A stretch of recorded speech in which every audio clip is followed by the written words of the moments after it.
Mettez vos écouteurs, on va s'intéresser à la tendance du moment, les podcasts. C'est vrai que c'est le nouveau média apprécié des Français dans les embouteillages, dans les transports ou pendant les vacances. Les podcasts s'écoutent partout. Nous sommes allés à la rencontre de ceux qui les fabriquent, à savoir donc les auteurs, les producteurs, les journalistes et même les anciens de la radio qui ont trouvé là un nouvel espace de liberté. Reportage signé Olivier Delarue. Regardez. Les podcasts natifs, des formats qui sont indépendants des programmes radio, sont diffusés exclusivement en ligne et sur les applications smartphone. Un nouveau terrain de jeu pour Julien Cernobori, qui a quitté France Inter pour se consacrer à la création de ses propres séries. Alors ça, c'est un épisode de mon podcast. C'est le 6e épisode de ma nouvelle série qui s'appelle Cerno. Donc là, j'avais une interview d'une avocate qui durait à peu près 2h30 et je l'ai réduite à 7 minutes. La plupart des dames âgées n'étaient pas fortunées. C'est ça le paradoxe. Moi, j'ai toujours voulu travailler sur une affaire criminelle. Quand j'ai emménagé dans cet appartement, là, on est chez moi, dans mon bureau, on m'a dit qu'un tueur en série avait vécu dans l'immeuble. C'était Mathurin. Et Mathurin, Jean-Thierry Mathurin, c'était le complice de Thierry Paulin. Ils étaient amants. Ils ont tué les 9 premières victimes de Paulin ensemble. Alors voilà, tout a commencé ici. C'est ici que le tueur, un des deux tueurs, Jean-Thierry Mathurin, habitait dans les années 80. Et c'est là que démarre mon podcast, en fait. En fait, quand on travaille en podcast, on s'adresse à une personne à la fois.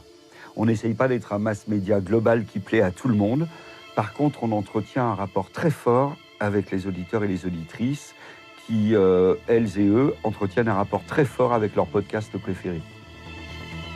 Je me suis débrouillé pour avoir le code et je vais essayer d'entrer et d'aller frapper aux portes des appartements pour voir si des gens ont vécu ici dans les années 80. Je suis le numéro 22 dans cet immeuble où le 27 novembre 1987, Thierry Paulin a dû mettre son pied dans la porte pour suivre une dame qui s'appelait Geneviève. Non, je connais pas du tout cette dame. J'ai jamais entendu parler d'ailleurs. On verra bien où cette histoire nous mène. Un podcast, contrairement à la radio, ça n'est pas fait pour être écouté qu'une fois. Il y a souvent des podcasts qui s'écoutent plusieurs fois. Donc c'est aussi raffiné et bien fait que va l'être un petit film ou un très bon reportage. Et donc là, sur ce nouveau projet, c'est un dealer de drogue, c'est ça ? Un livreur de cocaïne. Je vais dire le terme, tu sais, les gens de la France d'en haut, c'est triste. Quand toi, tu es là à 23h30 pour essayer de t'en sortir dans ta vie, eux, ils vont essayer de se détruire la leur un peu plus qu'hier. C'est choquant.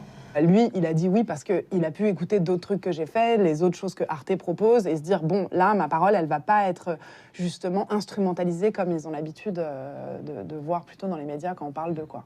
On passe beaucoup de temps sur ce qui est de la qualité de la prise de son, du montage, des choses comme ça. On compose des musiques originales. On va beaucoup travailler les questions de dynamique, de montage, de couleurs sonores, un peu comme on a toujours fait un peu en radio. Mais maintenant, avec le numérique, on a peut-être des moyens plus légers pour le faire, moins chers. Un micro, 2 ordinateurs et 2500 pages de dossiers ont permis aux 2 journalistes d'Insider Podcast de créer leur série à partir d'un fait divers. Je suis partie me former aux États-Unis et c'est vraiment là-bas que j'ai découvert les techniques de production du podcast et les techniques d'écriture aussi du podcast en utilisant des codes empruntés aux scénaristes des séries. On a travaillé avec Vincent Guillot, qui est le réalisateur de 1000 degrés et qui a composé toute la musique originale pour les 10 épisodes du podcast. Tout ça, ça participe à créer un univers. Et je pense que du coup, effectivement, ce que viennent rechercher les gens, c'est cet univers et cette proximité qu'on a réussi à créer, quoi. Je suis Adèle Imbert. Je suis Émilie Denette. On vous présente 1000 degrés, un podcast d'enquête sur l'affaire du colis piégé de Portet-sur-Garonne.